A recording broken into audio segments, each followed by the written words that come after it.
चला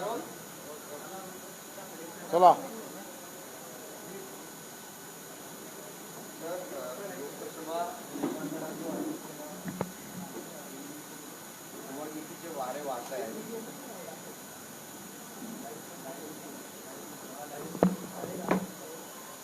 आणि ज्या पद्धतीची विधाने सध्या समोर येत आहेत, काल संजय राऊत यांनी मोदी यांच्याबद्दल बोलताना औरंगजेबाचा दाखला त्या ठिकाणी दिला आणि असं सुद्धा म्हणाले की ज्या गावात औरंगजेबाचा गुजरातमध्ये औरंगजेबाचा जन्म झाला, मोदी गुजरातचे आहेत, त्यांनी कायम देशावर अन्याय केला. गुजरातचे विचार दिल्लीहून महाराष्ट्रात चढाई करतात, या ठिकाणाचा अर्थ कसा करतात काय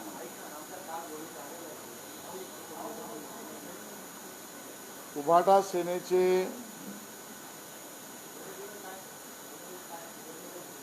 संजय राऊत यांनी केलेलं कालचं विधान हे पंतप्रधानांना अपमान करणार आहे, बदनामी करणार आहे. त्याहीपेक्षा संजय राऊत यांचे विधान हे प्रधानमंत्र्यांच्या बद्दल विद्वेष पसरवणार आहे. आणि म्हणून आम्ही निवडणूक आयोगाला याबद्दल त्याची दखल घ्यायला लावू, विनंती करू आणि याबद्दल कायदेशीर कारवाईची अपेक्षा करू. आणि सवाल औरंगजेबी मानसिकतेचाच असेल तर संजय राऊत आणि त्यांच्या पक्षाला आणि उद्धवजींना आमचे थेट सवाल आहेत. याकूब मेमनचं थडगं उद्धवजी आपण मुख्यमंत्री असताना त्या ठिकाणी सजवलं गेलं, याला औरंगजेबी मानसिकता म्हणणार की नाही? आमचा सवाल सरळ उद्धवजींना आहे. ज्या अफजल गुरुने भारताच्या संसदेवर हल्ला केला त्याच्या समर्थनार्थ दिल्लीमध्ये अफजल तेरे कातिल जिंदा है, हम शर्मिंदा है असं म्हणणाऱ्या लोकांना आपण मुख्यमंत्री असताना महाराष्ट्रामध्ये सभेला यायची परवानगी सुरुवातीला मिळाली होती की नाही? ही औरंगजेबी मानसिकता आहे की नाही? आणि म्हणून भारतीय जनता पक्षाने तर अफजल खानाचं थडगही उखडून टाकलं. भारतीय जनता पक्षाच्या सरकारने तर छत्रपती शिवाजी महाराजांच्या आमच्या अष्टमुद्रा संदर्भातला बोधचिन्ह असलेला आमच्या संरक्षण यंत्रणेचा झेंडाही केला आणि भारतीय नेव्हीच्या ऑफिशियल ड्रेसवर आता अष्टमुद्रा आणली. संजय राऊत तर छत्रपतींच्या वंशजांना पुरावे मागत होते. मग संजय राऊत यांची हे पुरावे मागण्याची मनोवृत्ती म्हणजे औरंगजेबी मनोवृत्ती नाही का? आणि म्हणून याची उत्तरं उद्धवजींनी द्यावीत. महाराष्ट्र उघड्या डोळ्याने पाहतोय. विद्वेष पसरवणारी वक्तव्य पंतप्रधानांबद्दल करणं, अपमान आणि बदनामी करणं हे निवडणूक आयोगाला मॉडेल कोड ऑफ कंडक्टच्या व्हायोलेशनमध्ये येतं की नाही हे बघण्याची आमची विनंती राहील. त्यावर कारवाईची अपेक्षा राहील.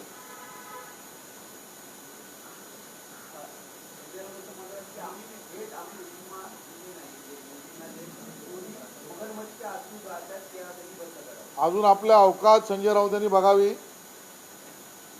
मोदीजींवर प्रश्न आणि मोदीजींना प्रश्न विचारण्याआधी संजय राऊत यांनी मोदीजींच्याच आशीर्वादाने खासदार झाले आहेत एवढी तर स्वतःची अवकात आहे की नाही ते बघावं. आणि म्हणून या विषयामध्ये निवडणूक आयोगाकडनं आमच्या अपेक्षा आहे. उद्धव ठाकरेंनी पण टीका केली. ते म्हणतात भाजपमध्ये या शिंदेकडे जा नाही तर तुरुंगात जा अशी धमकी नेत्यांना दिली जाते. मला वाटतं ते रोज स्वप्नात जे बघतायत ते त्यांच्या सभेमध्ये बोलतायत. ते जे सभेमध्ये याबद्दल बोलतायत त्याचा सत्याशी काहीही संबंध नाही. आणि तथ्यच बघायची झाली तर एकनाथ शिंदे आणि 40 आमदार हे राष्ट्रवादी काँग्रेसला उद्धवजी तुम्ही मदत करताय, त्यांना वाढवताय, आमचं खच्चीकरण करताय असं सांगून गेले. ईडी सीबीआय इन्कम टॅक्स सांगून गेलेले नाहीत. महाराष्ट्र विसरलेला नाही. तुमच्या स्वतःच्या कुटुंबातील परिवारातील उद्धवजी लोक हे तुम्हाला सोडून गेले. तुम्हाला न्यायालयापर्यंत लढाई, प्रॉपर्टीची लढाई लागली. यात कुठल्या एजन्सी नव्हत्या. तुमचा चुलत भाऊ तुम्हाला सोडून गेलात कारण तुम्ही त्यावेळेला जी छळवणूक केली त्याबद्दल त्यांचे चुलत भाऊ बोलले. यात ईडी सीबीआय कुठलेच नव्हतं. त्यामुळे तुम्हाला सोडणारी लोक ही तुमच्या अहंकारामुळे, उद्धवजी तुमच्या छळवणुकीमुळे आणि तुमच्या परपक्षाशी असलेल्या प्रेमामुळे आणि आता तर केवळ पुत्र प्रेमामुळे तुम्हाला सोडून जातात. तुम्ही चुलत भाऊ चा उल्लेख केला. आज राज ठाकरे आणि देवेंद्र फडणवीस एकनाथ शिंदे यांची भेट झालेली आहे. लवकरच अधिकृत घोषणा होईल का महायुती तुमच्या नावात सहकारी आहे, महायुतीचे मनसे तुमच्या नावात सहकारी आहे? आजपासून मनसे आहे का सहकारी तुमचा? तिन्ही नेते भेटले. हा राजकीय सुसंस्कृतपणा आहे. आम्ही भेटल्यावर त्यांच्या पोटात विरोधकांच्या दुखण्याचे कारण काय? तिन्ही पक्ष एकत्र भेटून चर्चा केली तर उभाटा सेनेची बोलती बंद होण्याचं कारण काय? आणि त्यामुळे हे चिंतन आहे. या मंथन आणि चिंतनामधून अमृतच बाहेर निघेल जे महाराष्ट्र हिताचं असेल. पण असंही म्हटलं जात आहे की जागा जर मनसेला दिली तर त्यांना फक्त भाजप चिन्हावर लढावं लागेल किंवा मग शिवसेना धनुष्यबाण चिन्हावर. अशा प्रकारचा काही प्रस्ताव आहे का? अमित शहांची मी युती, महायुती या तीन पक्षांवर काहीही वक्तव्य न करता म्हटलंय हे चिंतन आणि मंथन आहे. त्यातून अमृत निघेल. अमृत सर्व पक्षांना आणि महाराष्ट्राला, सर्व पक्षाला म्हणजे महायुतीतल्या सर्व पक्षांना आणि महाराष्ट्राला गोडच ठरेल. अमृत कधी बाहेर निघेल? म्हणजे पाडवा मेळावा येतो म्हणतात त्याच्या आधी म्हणजे लवकरच होळीच्या आधी म्हणजे काय होतं? मंथनामध्ये बसलेल्या तिघांनी ठरवल्यावर निघेल. तर बरेचशा इन्कमिंग सध्या सुरू झालेल्या आहेत. भाजपमध्ये देखील काही इन्कमिंग अपेक्षित आहे का? भारतीय जनता पक्षामध्ये बूथ स्तरापासून मोठ्या प्रमाणामध्ये ज्यांना मोदीजींच्या नेतृत्वावर, विकासाच्या गतीवर आणि मोदीजींबरोबर 140 कोटी भारतीयांचं जे विकसित भारताचं स्वप्न आहे ते पूर्ण करण्याची इच्छा असलेल्या सगळ्यांचा पक्षप्रवेश मोठ्या प्रमाणात होतोय. नेते येतील, कार्यकर्ते येतील. मोदीजींचा परिवार महाराष्ट्रामध्ये ज्या पद्धतीने वाढतोय तो सर्वव्यापी होईल. विरोधकांना त्यांचं डिपॉझिट वाचवायला अडचण होईल.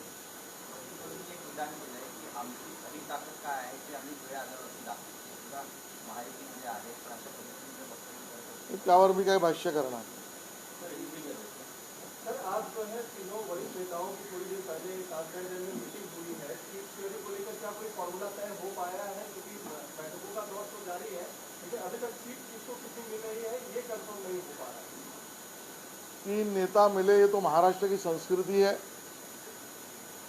और हमारे तीन नेता मिले तो हमारे विरोधियों की बोलती क्यों बंद हो रही है? उनके पेट में दर्द क्यों हो रहा है?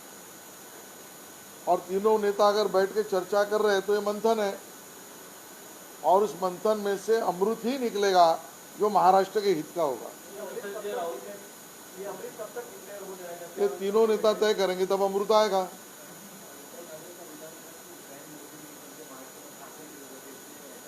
इसके लिए उनके परिवार के लोग उनको छोड़ के जाते हैं. उद्धव जी, आपकी भाभी आपको छोड़ के क्यों गई? उद्धव जी, आपके चचेरे भाई आपको छोड़ के क्यों गए? उद्धव जी, आपके सगे भाई के खिलाफ आप कोर्ट में क्यों गए? और इसके लिए उद्धव जी ने बाला साहेब ब्रांड, जो महाराष्ट्र का ब्रांड है, उसको कमज़ोर करने का प्रयास किया क्योंकि बाला साहब के विचारों को उन्होंने त्याग दिया. एकनाथ शिंदे जी ने बाला साहेब ठाकरे जी के विचारों को अपनाकर बाला साहेब ठाकरे ब्रांड, ये महाराष्ट्र का ब्रांड जो है वो जीवित भी रखा, वो बढ़ाया भी है और उसके कारण भाजपा उनके साथ है.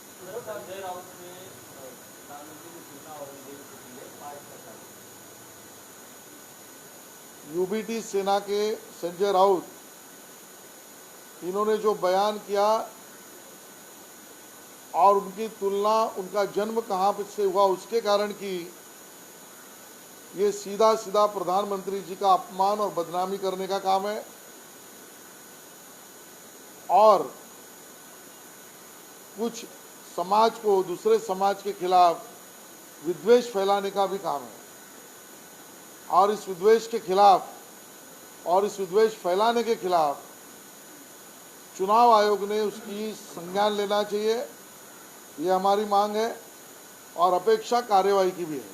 सर, एक सवाल है कि कांग्रेस नेता राहुल गांधी ने आरोप लगाया कि बीजेपी ने आईटी के जरिए हमारा अकाउंट फ्रीज करा दिया है, जिससे हम प्रचार नहीं कर पा रहे हैं, टिकट नहीं खरीद पा रहे हैं। इसमें क्या कहें? जो गुनाह इनकम टैक्स एक्ट में करेगा वो उसका भुगतान करेगा।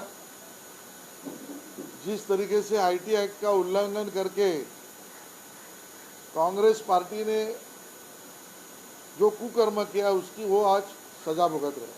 सवाल ये है, एक मिनट, सवाल ये है कि ये पहली बार नहीं हुआ। संजय राउत ने जिस प्रकार से स्टेटमेंट दिया, तो पहले अमित शाह को अफजल खान बता दिया, अब प्रधानमंत्री नरेंद्र मोदी को औरंगजेब की तुलना। सर जो है राजनीति का वो देखते नहीं क्या है? ये इनका फ्रस्ट्रेशन है, ये इनका बौद्धिक दिवालियापन है।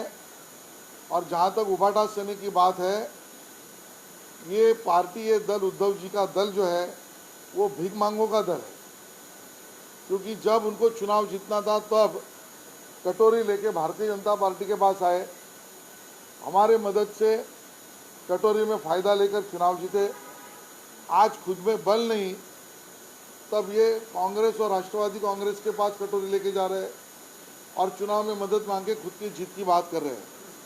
और जहाँ तक अफजल खान या औरंगजेब की बात है, ये दोनों संजय राउत और उबाटा सेना को बार बार याद आ रहे हैं, क्योंकि इनके दिमाग में छत्रपति शिवाजी महाराज कम औरंगजेब और अफजल खान ही ज़्यादा चलते हैं।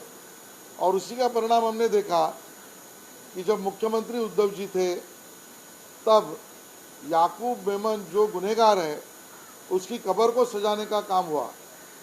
हमने यही देखा कि जब उद्धव जी मुख्यमंत्री थे तब अफजल गुरु, जिसने भारत के संसद पर हमला किया, उसके समर्थन में दिल्ली में घोषणा देने वाले लोग, अफजल तेरे कातिल जिंदा है, हम शर्मिंदा है, वो लोगों को महाराष्ट्र में उस समय पर सभा लेने की परमिशन मिली थी या उस प्रकार का विचार था। और इसके कारण इनकी सरकार जब थी उद्धव जी की, उस समय पर औरंगजेबी मानसिकता के विषय पर चलने वाले लोगों की चलती थी। ये महाराष्ट्र ने और दुनिया ने देखी है। छत्रपति शिवाजी महाराज, उनकी अष्टमुद्रा, उसको भारतीय नेवी के ऑफिशियल ड्रेस पर लाना या झंडे पर लाना, ये छत्रपति शिवाजी महाराजों के विचार पर काम करने वाली सरकार, ये मोदी जी की सरकार है। खड़गे सवाल उठा रहे हैं टाइमिंग को लेकर। इलेक्टोरल बॉन्ड का उनका कहना है कि सबसे ज्यादा फायदा बीजेपी को मिला है, लेकिन इनकम टैक्स की कार्रवाई और जो अकाउंट फ्रीज हो रहे हैं वो कांग्रेस के हो रहे हैं।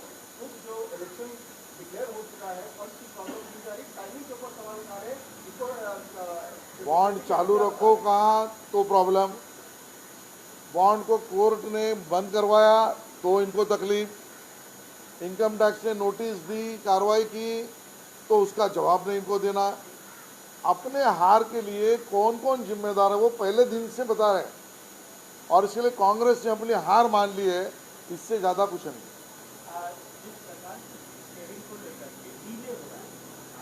कोई डिले नहीं हो रहा है। महाराष्ट्र में जहां पर चुनाव पहले चरण में उसके 30 सीट डिक्लेयर हो चुकी है, उसमें बंटवारा भी सीटों का हो चुका है। आखिरी चरण में जो उसकी चर्चा चल रही है।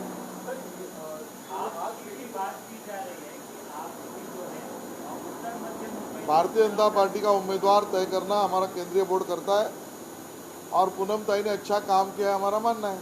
सर आपकी को मौका मिला तो आप लड़ेंगे चुनाव? आगे सर आज की जो मीटिंग हुई है कांफ्रेंस में, वहाँ पर अजीत पवार नहीं दिखे, जबकि 4 घटक दल आपके साथ अगर आ जाते हैं एमएलए राज ठाकरे तो महायुति होगी। 3 फिजिकली थे, 1 वर्चुअली होगा। सर आपका जी माहिती आहे ते विविध पार्टीच्या हे बावनकुळेंच्या अमरावती मला वाटतं याच्यावर बावनकुळेची स्पष्टता देते।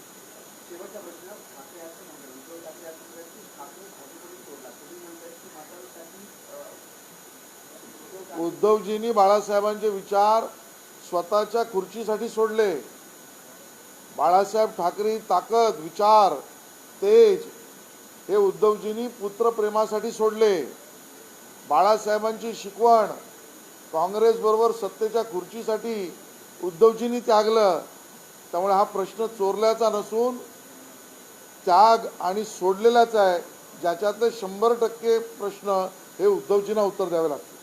अभी सर छत्रपती शिवाजी महाराज पार्काची सभा झालेली आहे आलायची, त्यामध्ये आता सगळे नेते म्हणतात की आम्ही 40 पार करू महाराष्ट्रामध्ये, यावर तुमची प्रतिक्रिया? मला असं वाटतं की होळीला अजून 2-3 दिवस आहेत.